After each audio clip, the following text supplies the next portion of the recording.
How to create Telegram account with email. Hey everybody, welcome back to our channel. In this video I will guide you on how you can basically create a Telegram account with email, so make sure to watch the video till the end.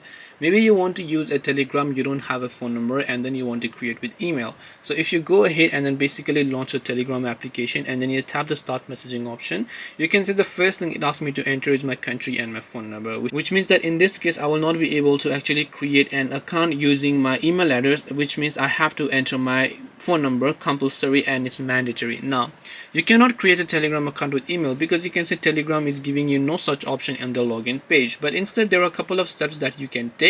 The first step is that if you don't have a real phone number, you can actually get a virtual phone number for free online. Now there are many websites that are providing you these kind of services out there that are giving you free virtual numbers, and that you would like to receive the code, then you can get on those numbers. Other than that, I see no way around, which I'm not going to mention those things in my videos because there's a chance that YouTube could flag down this video as well.